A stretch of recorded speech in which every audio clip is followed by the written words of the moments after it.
Hi, my name's Daniel Quinn. I was president of the Newcastle Business Club in 2012. I was on the committee for 2 years previous and 1 year after my year in office.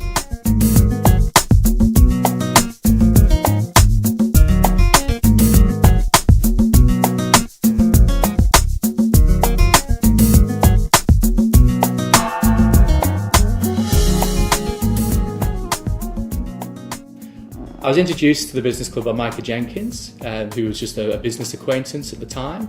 He was on the committee at the time where he contacted me and said, "I've got a great idea for you, come along." And from then, Micah kind of grew me within the business club. I didn't know what I was getting into, and the writing was on his cake, and I became the president in 2012, only after 2 years of being in the club and only 4 years of being in Newcastle. The committee that I had at the time, I kind of grew up with through the 2 years I was there previously, which was always a help becoming the president. Polly, you were on it. Micah, who'd introduced me, was on it. And so it was a very close network of people at the time. Without their help, obviously it's a very hard job. The relationships that were built through that committee, I still play golf with Greg Valentine now. When I go to the business clubs, which isn't as often as I'd like, you still see the old faces, and it's a nice little group community that's created through it all.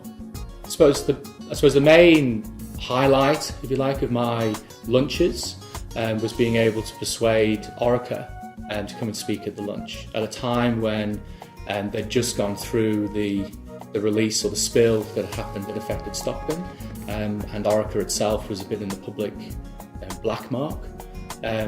A meeting at Orica to persuade the manager there at the time to come and speak wasn't well received at first by him, but a bit of gentle persuasion about how the business community probably needed to hear their story.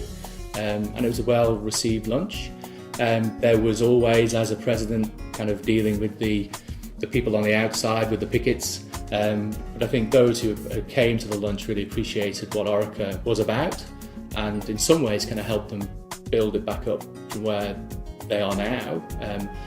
I also see that they're now kind of sponsoring various sports clubs. They've done the tour of Australia with the bikes, and in some ways, not that I'm kind of responsible for that, you'd like to think that there's a little bit of get your name out in the public and make people realise, and I think the business clubs help them along with that. 85 years of the business club being in existence is telling tale itself how important it is for Newcastle. It's gone through its transitions and it's changed, and I think during my year we kind of relaxed it a little bit. No ties, jackets off, and these are things now that are kind of inground within the run sheet of the day, and in some ways I've kind of put my relaxed UK pommy mark on it. But I think what people don't really understand is how good it is to build a profile for you as an individual. That's my main thing for the club. And coming from the UK, where I was an unknown, Newcastle's an extremely hard place to break into in the business market. And to be given a chance, yes, Micah, who we've mentioned a few times, is kind of responsible for that in a long way. But to be able to stand up in front of a crowd of people as an unknown, and there were times where he's a pommy, how's he involved in this? Or he's not a citizen, how can he be there? There are those sort of comments. And can't say Newcastle properly, how could he possibly be the president of Newcastle Business Club? But to build a profile, absolutely brilliant. And that is why I think it's still here now.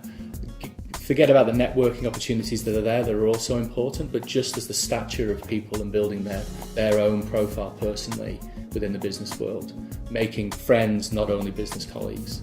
That's kind of my main thing from it.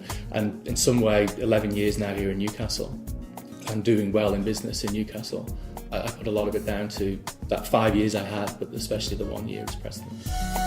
Visit www.newcastlebusinessclub.com.au to learn more.